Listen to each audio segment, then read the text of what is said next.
What's up, everybody? Welcome to Stranger Things Has Happened. We are on season 2, chapter 7. I'm joined by the lovely Lunar Girl, as always. Thanks.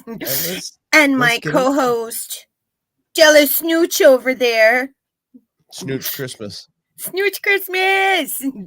Is this our last episode of the year? Well, I mean,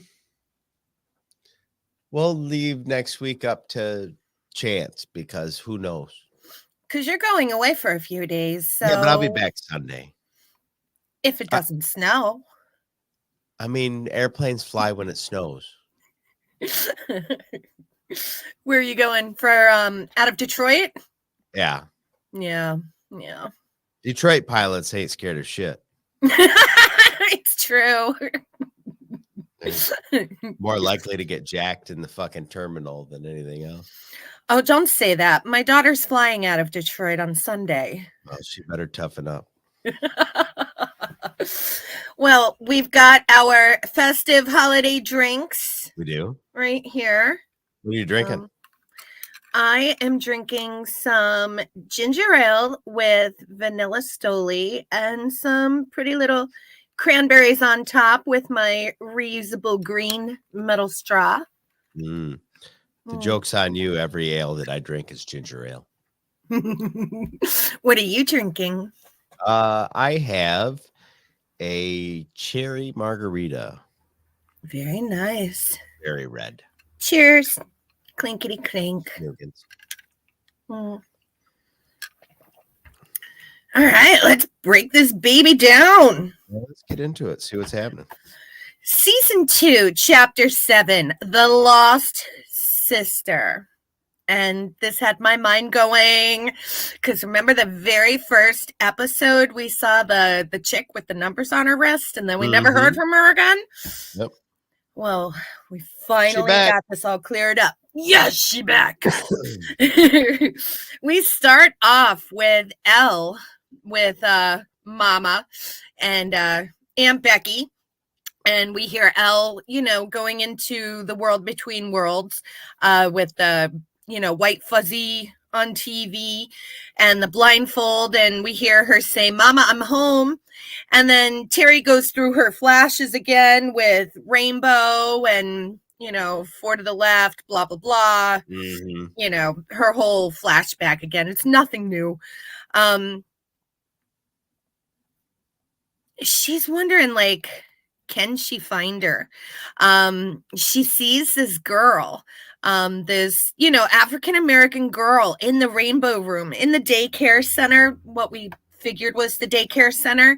And she's focusing on that girl. So Elle tells Aunt Becky that I think Mama wants me to go find her. Not African-American, by the way. It's not? No, she's Indian. I'm so sorry. Indian. Not really relevant so much as just a slate. Yeah, sorry. I've got really bad eyes, so watching it across the room. Real Indian, like Indian. Yeah, Indian. Yeah. Aunt Becky hears this, and she goes over and takes out all of these files that Terry was collecting back in the day of all of these other missing children. And she asks Elle, do any of these girls look familiar? And Elle finds an article from London, and this is the girl. Yes, this is the girl. So Elle decides to go into the, the world between worlds. That's what we call the in-between. We don't know what it's called. So it's the world between worlds. And she actually goes in there and she sees a girl over a burning barrel that is lit and says that she found her. Mm-hmm. She comes out of her trance-like state and finds Aunt Becky on the phone, ratting her out to some chick named Aunt Florence. Fucking Aunt Becky. We knew it. Well, you can't trust anybody named Becky. No, you really can't.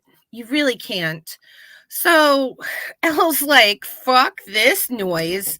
And she leaves before Becky gets off the phone. And Becky's like, oh, shit. So we can only assume Florence is one of the chicks at the lab.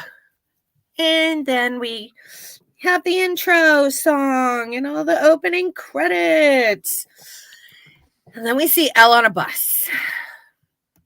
Finally, some good music is back. We hear Bon Jovi belting out Little Runaway. That was really, I love that song, but I mean, it's one of those songs you don't really think of. Mm-hmm. And then I was like, oh, this song. It's a great song. Right. I love everything from that album. It's very good. So, where does the bus pull in but Chicago? To Windy City. Yeah.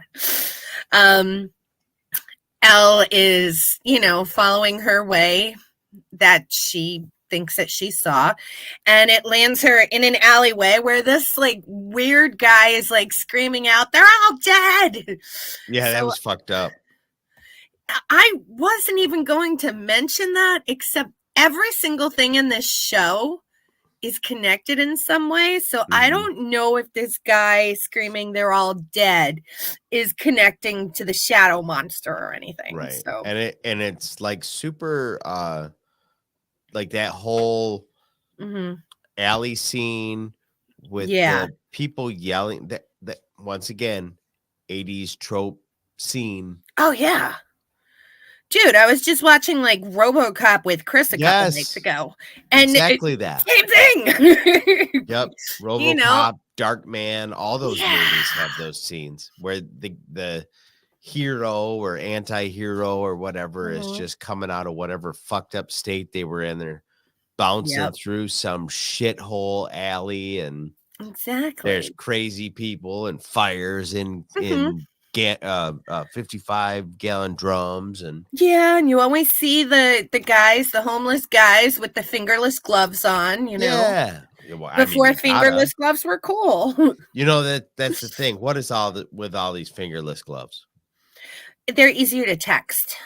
That's why I wear fingerless gloves, but I always like homeless guys are gloves. You know what, I gotta be able to text my bitches. In 40 years I might need these. Yep. All right. Well, we solved that. Yeah. That's the mystery. So Elle comes up to a warehouse where the gang, that weird punk gang from chapter 1, they're all hanging out in this warehouse. Somebody calls for Callie or Callie. I'm not sure. Yeah. I'm going to call her Callie because, I'm from northeastern Pennsylvania. Callie. That's what the people around here would say. Where are you from? Out east. I'm from NEPA. We call ourselves NEPA. It's NEPA. Oh, do you? Northeastern PA, Pennsylvania. NEPA. I'm out. NEPA. I'm not doing it. Yeah, but you have that whole hand thing going. So yes, which is stupid. What part of the hand do you live in? Right here. This is right here. Where this? Yeah. Right here on the mitt. Yep. That's the way it is. Well, and the worst part is the other part of the state. Mm-hmm. It's another hand. It's another hand. So yeah, I'm from NEPA. They would have said Callie. So yeah, the guy with the mohawk pulls a knife, and then all of a sudden you see spiders all over his hand, and he starts skitzing out, which I don't blame him. And Elle sees Callie and knows that it's her, and says, Mama sent me, and she's like, how did you find me? In the dream circle. And the Axel, the Mohawk dude, he's still coming at her with the knife and shit. Elle takes that knife with her telekinesis, and zoops it right into her hand, and then continues on with her conversation and says, I saw you in the rainbow room. What is this the first time we've heard this expression, the dream circle? Yes. Because it struck me as odd. I was like, well, that's new.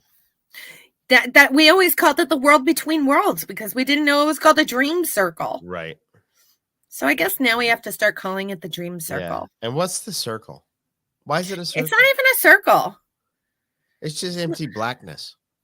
The only circle is the blindfold that she puts around her head. Yeah. Honestly. I mean, come on. Yeah. There's no circle. No she circle. doesn't even like draw a circle and sit in a circle. You know, it's just, I don't know. I don't know why they called it that, but they called it that. So here's two chicks getting together for the first time. Yeah, they've known each other forever, and they hold out their little wrists, and sure enough, you see 008 and 011 on their wrists. So that just implies that they were planning on having triple digits of these.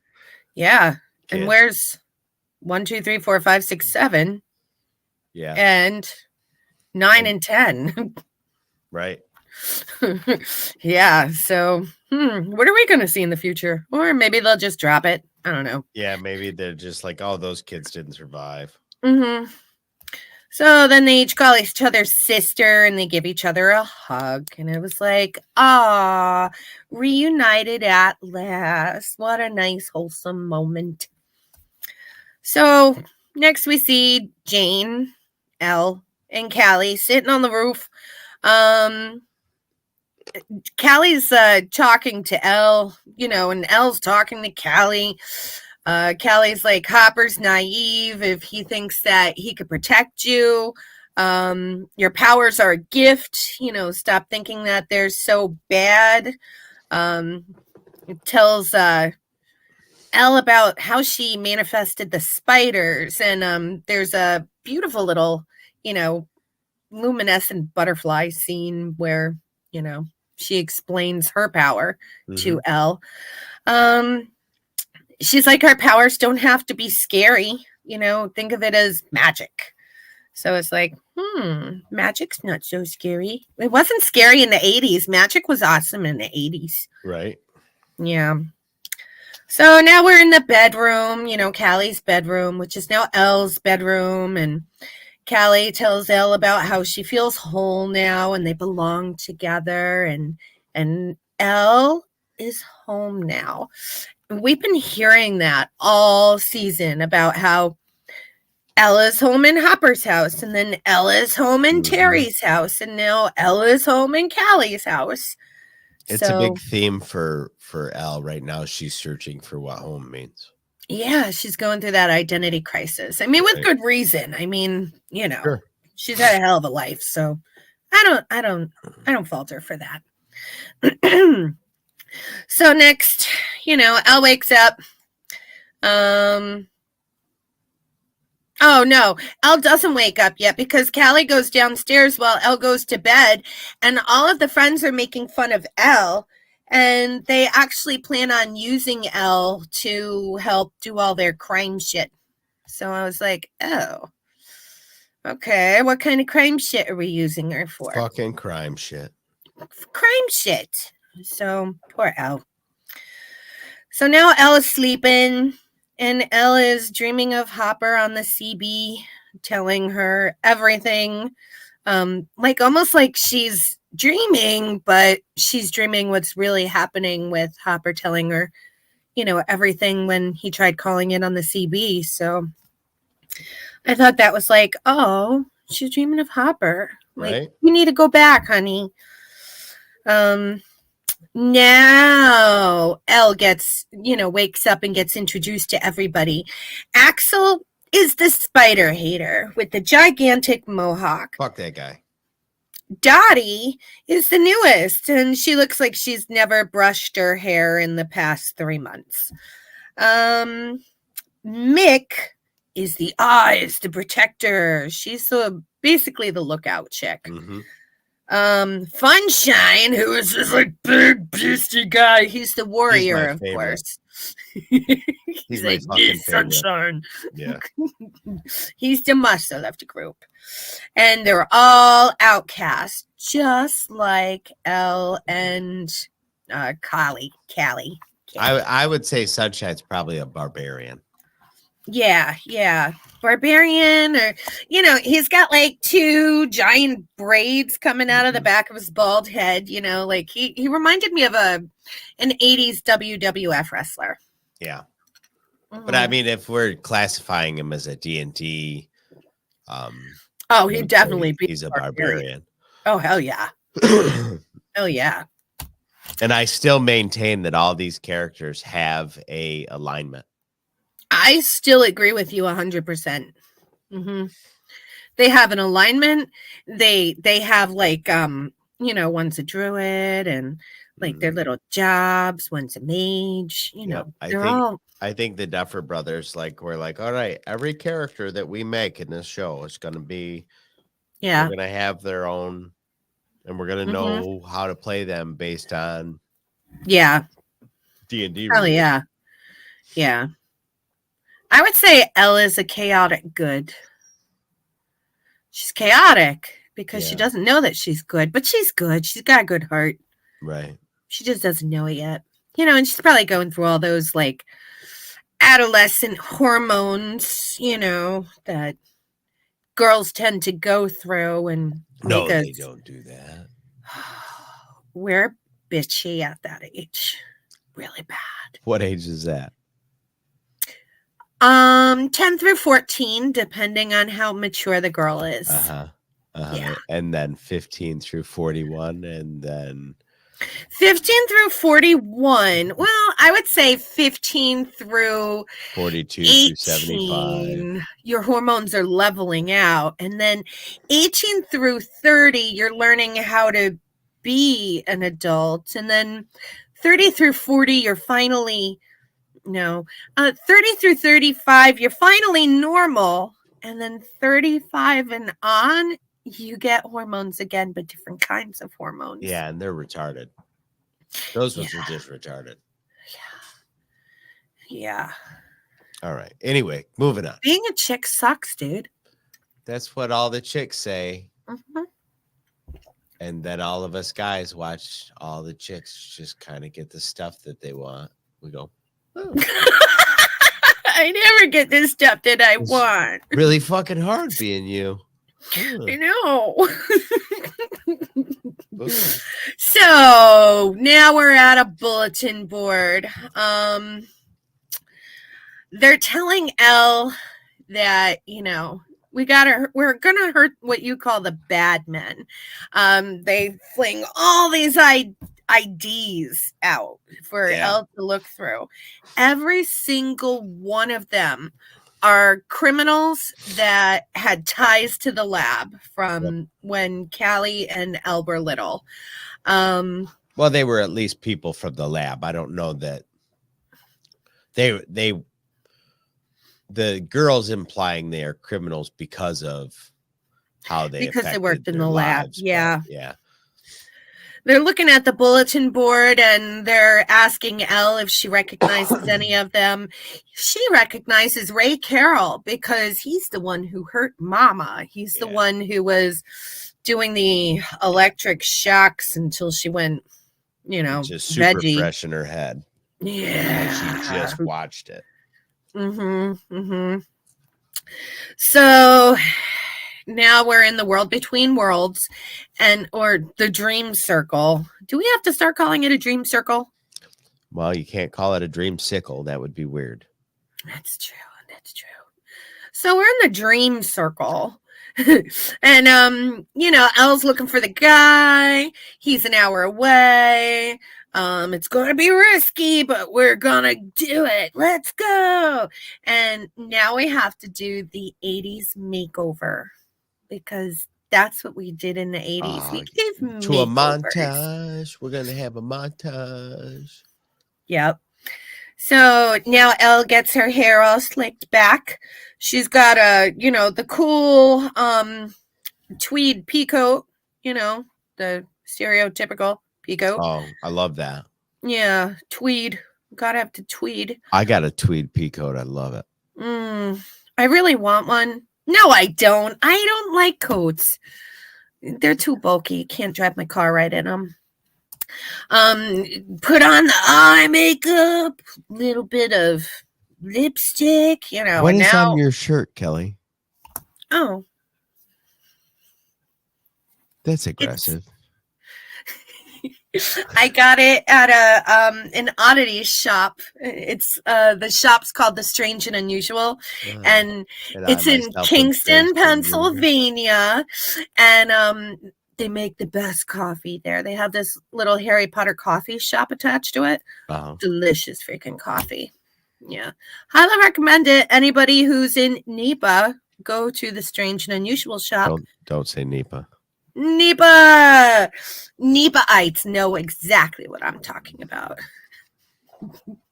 We don't have hands in our state. Yeah, that's true. Mittens. Yeah. Yeah, come up with weird names. Northeast PA. NEPA. NEPA. Mm-hmm. NEPA. I've heard the term before. It's still silly. You know what they call them when they live in the upper peninsula, right? Up my Oopers.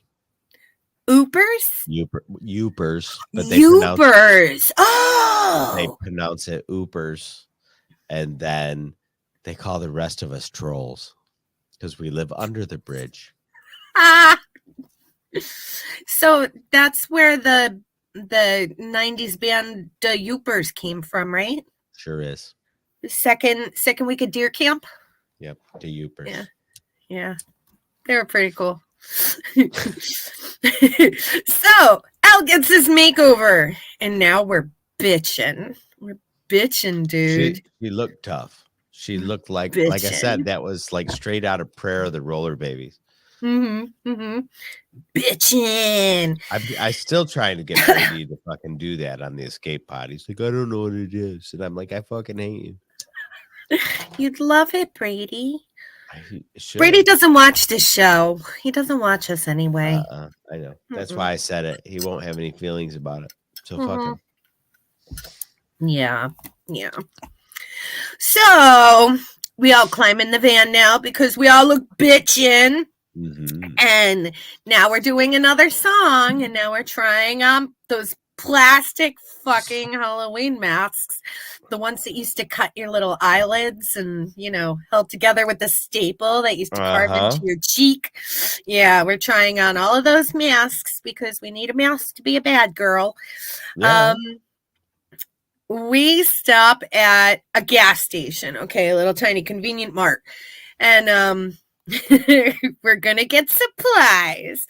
So Callie comes in and says, your toilet's leaking, and the guy looks over and she's projecting like sewage all over the floor pouring out of the bathroom.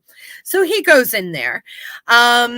Axel starts getting all the money out of the register. Dottie has a fly swatter. She's trying on sunglasses, and she has a box of Tampax, and it's like, what's the fly swatter for? I have no idea. She's a wackadoo. Like, who knows? It's November. Yeah, it's November. I don't know why she would need the fly swatter, but she did. Funshine is going for a 6-pack of beer. Elle is going straight for the Eggos. And the thing wears off. And the guy comes out of the bathroom early, and he's aiming a gun at Axel. He's going to like shoot up the joint. So I struggled with believing that he took the gun to the bathroom. Yeah, right? Usually you keep it under the counter in the 80s. Yeah. I don't know. Because like hip carry wasn't a thing in Indiana or Illinois in the 80s. So, but you know, whatever. I thought so, but I just like, well, maybe he has one under the counter and in the bathroom. Who knows? Maybe. Yeah. So, you know, the whole thing, you know, Callie's trying to talk the guy down. Elle picks him up and like chucks him into the wall. He gets knocked out. They hear cop sirens. They all file back into the van. And they peel out down the road. 80s style. Dun-dun-dun. So they end up at this Ray Carroll's house, and Elle, uses her powers to look inside. He is watching TV. Not only is he watching TV, he's watching fucking Punky Brewster. Yeah, Punky Brewster was my shit. I love that show, Don. Have you seen the new one? Mm-mm. It's not good. Most of them aren't. That's why I didn't even. Yeah. I love the old one, and I don't care how bad the old one actually is. That's my Punky Brewster. Well, the in the new one, the old man's gone, and now she's grown and lives in the same house. Mm-hmm. The old man's gone. And she's got a whole family, and it's not even really. It's somewhere between like Punky Brewster and Full House. It's nah. I only made it like 3 episodes into Fuller House. Like, yeah, I don't like reboots. It's not my thing. The new Roseanne show was good until Roseanne got kicked off her own show. I only made it 2 episodes into that. Oh, okay. It's just it's just not my thing. I tried, but it's like, I liked it back then. I don't need it or really care for it now. I want the old one back. But, I'm a Capricorn. That's what we do. You're from NEPA. And I'm from NEPA. Anyway, so they're asking Elle, is there anybody else in the house? And she's like, I don't know. I only see the guy, She's the only one. He's the only one that she could like zoom into. She can't zoom into anybody else in the house. So they take their chances. They use their, powers to undo the lock. They shut off the TV. Ray's like, oh, what's wrong with the TV? And he's like, click, click, click, click, click, click. Because that's how he used to turn on TVs, okay? There was a knob. So he's playing with the knob. They all come in.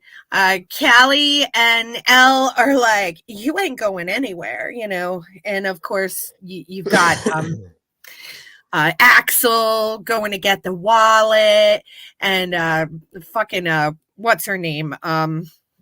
Big hair. Chicken fucker. What the fuck was her name? I don't remember. The one who doesn't do her hair. Yeah. She's rating all the medications, of course. And then we zoom over to Callie. And she's like, do you remember us? And he's like, no. And then she projects Elle and herself as little children. And she's like, now do you remember us? And the guy starts skitzing out, of course. Mm-hmm. Callie slashes his face. Elle throws him into the side of the wall of the living room. And he's like, no, I did what I was told. That's what all bad people say. Yeah. And Elle's like, you hurt Mama. And of course, he's like, they told me she was sick. And Callie's like, you had a choice, and you chose poorly. And he starts saying, I can take you to Brenner. And it's like, what? Because we thought, ate him last season. Mm-hmm. Right? Yeah, we thought he was dead. We thought he was dead. We didn't see him die, but we thought he was dead. But this dude insists that he's alive and he can take them to him. And even though Ella's like, Papa's gone, and he's like, no, he's alive. She starts choking the shit out of him. He's fucking turning straight purple. Up went Darth Vader on him. She was force choking the shit out of him. He was probably moments away from passing out when she looked to the side and saw a picture that fell off the table of him with 2 little girls. Mm-hmm. And then fucking Axel is like, we got a problem. There's children in the bedroom and they called the cops.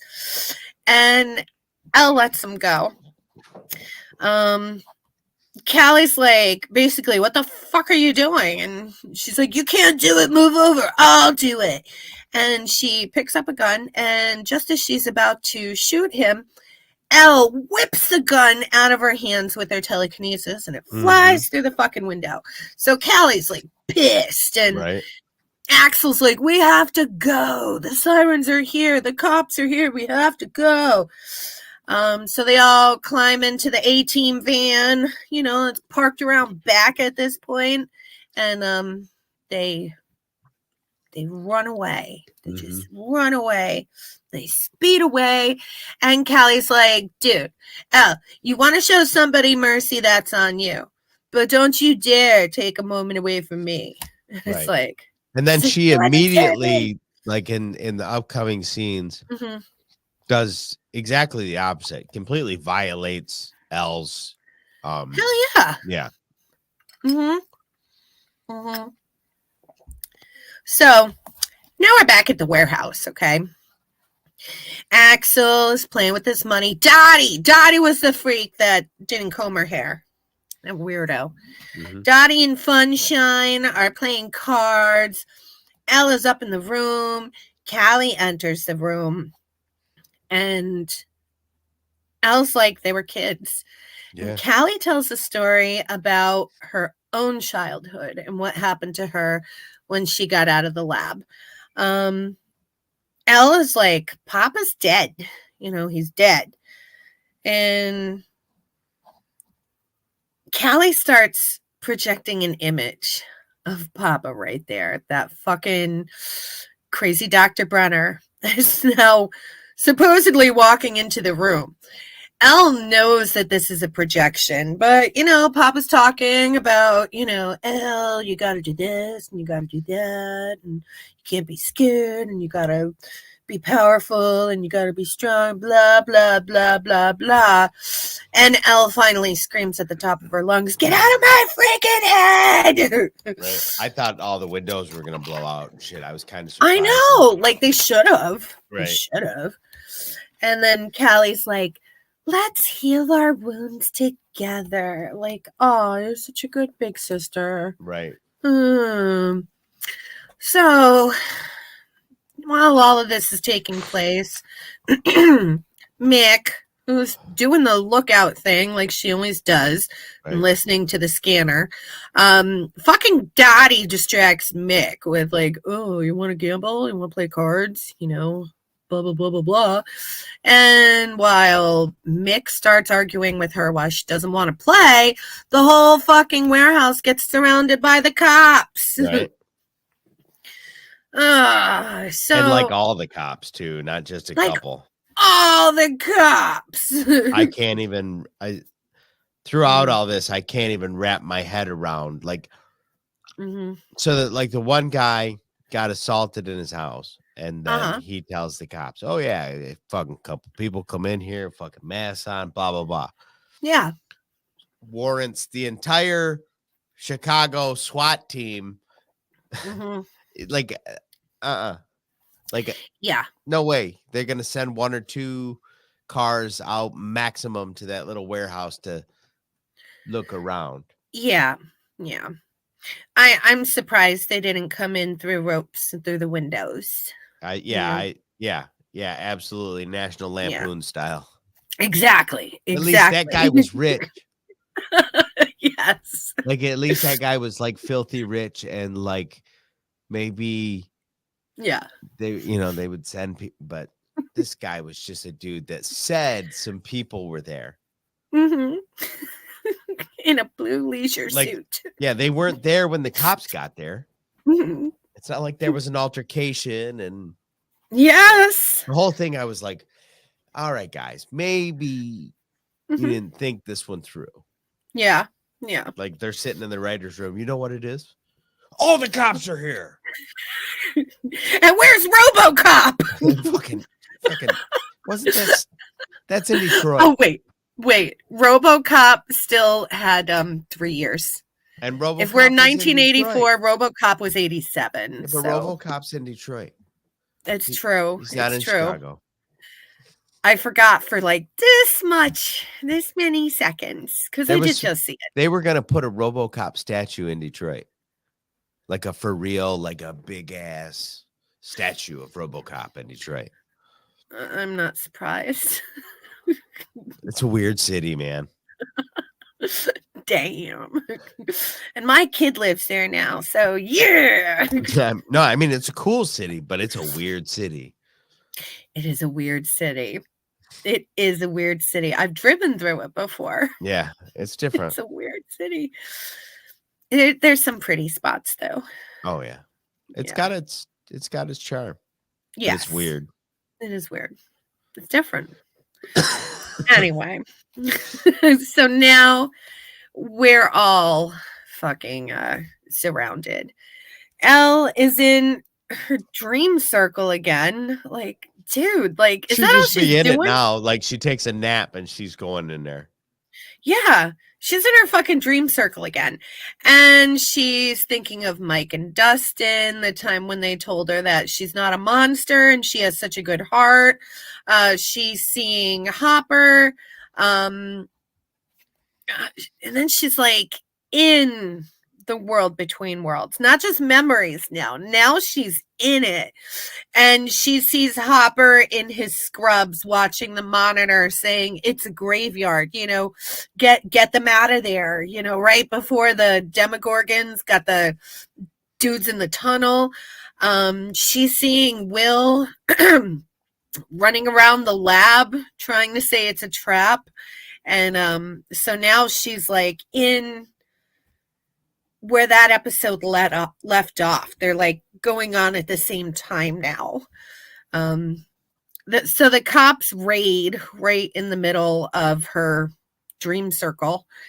And Callie projects like invisibility on everybody so that the cops don't see them. And they run out to the van, and of course the cops outside don't see the invisibility thing because that was only on the cops on the inside. Right. So a shootout starts, and then Callie makes a vision of this gigantic, like 20-foot steel wall that comes up, and the cops are like, huh? And they just automatically stop shooting, like, what? So Elle realizes, though, that she has to go back. She says that she's going to go back. Her friends are in danger. Callie gets sad, and Elle is like, I got to go home. I got to go save them. So Callie's like, but I won't be able to save you. That Callie chick is like, well, they can't save you. And she's like, yeah, but I can save them. Yes, that's what it was. Yes. Mm-hmm. And that was kind of cool. Yeah. I kind of like that part. And you can tell at that moment that Callie was sincere because after Elle left, like Callie's crying that she lost her sister. Right. So it was like, wow. So she really was attached to Elle and she really wasn't completely using her. Yeah, it didn't come off that way to me. It came off like, hey, you and me have this shared thing and we'll do this together and it will work through this shit. Yeah. And but it didn't seem like she was like, oh, I'm gonna exploit the shit out of this. Yeah. Like that's what I thought when she was talking to her friends the first night when Elle went to sleep, but it was totally different. When she was talking to them, it more seemed like they were giving her shit, and she's like, no, like she can do things that will help us do what we want. Yeah. Which is a little different than get the bad guys. Yeah. It's a little different than I'm gonna get her to do what we want. Yeah. But they were still committing crimes. I mean, come on, they still robbed the gas station. I mean, yeah, but they was good crimes, you know what I'm saying? Yeah, I mean, Dottie got her Tampax, and I guess that is a necessity in life. So you get to the end of this and you go to fucking Olive Garden because that's what you do. Fuck Olive Garden. It's not authentic Italian. It's American. There you go, guys. It's on record. Kelly's not a fan. It's not that. Well, I'm not a fan because I don't care for the taste of it. But it is not authentic Italian. It is American. Tonight I had Fazoli's. It was really good. Yeah, and I did some research on that Fazoli's, and that's American too.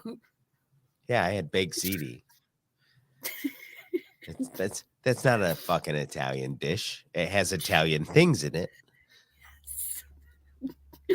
It's like what we go to Taco Bell. You get a taco. That's not a Mexican taco. It's not Mexican. That's American. Mexicans are like, bro, that's not a taco.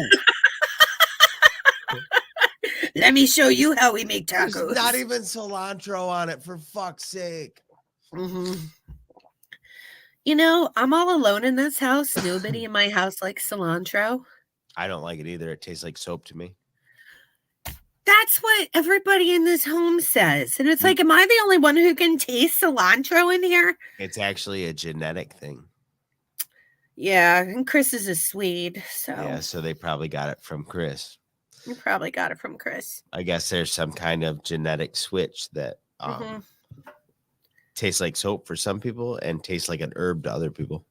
Yeah. And there's something else too that's affected by the same gene, and it's literally a night and day thing, and I can't remember what it is. Yes, you're right, but I don't remember what it is right now. I don't remember what it is either, but it's exactly the same phenomenon where it's like, oh, these people think it tastes like something that's not good, and then these people think it tastes like a food.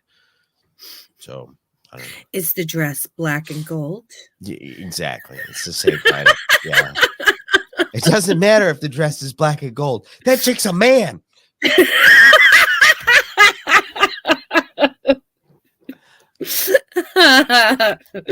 Joke's on you. She's got a wiener. Dude looks like a lady. Yeah, true story. which is okay. Yeah, I mean, if that's what you're into. If that's what you're into, more power to you. More power to you. Anyway, we are wrapping this up. Elle goes back to the bus station and hops bus home. She's going home now.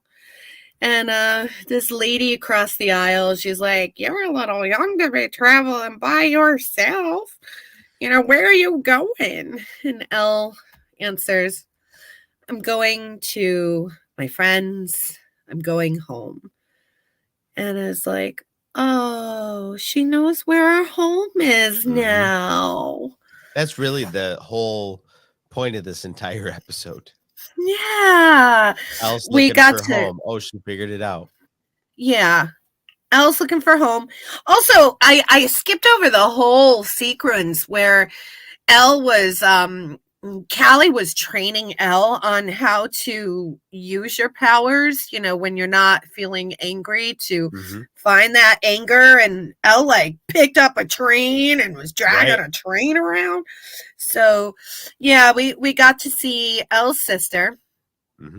We got to see that Elle's sister is only killing the bad guys. So it must be okay if you're only killing bad guys. Sure, of course. You know. And Elle found out where her home was, you know, and it's not with Aunt Becky, and it's not with fucking Callie, you know, it's with Hopper, and she misses her friends. So happy ending.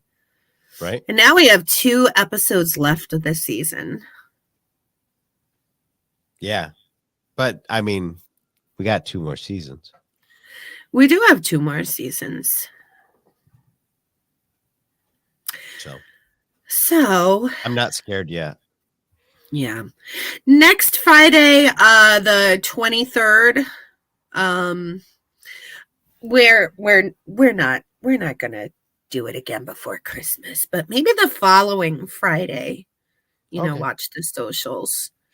Yeah, keep an eye on the socials. It'll let you know what's coming, when it's coming, how it's coming, who's coming. Possibly on the 30th, but not on the 23rd.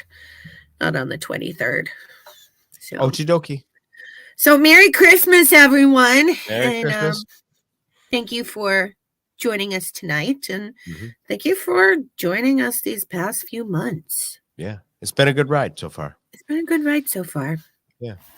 Hail to the king. What? Clinkety clink. Clinkety clink. And I'm all done with my drink. So yeah, me too. To the end of the show. Yep, that's how it works. Goodbye, everybody. Bye, friends.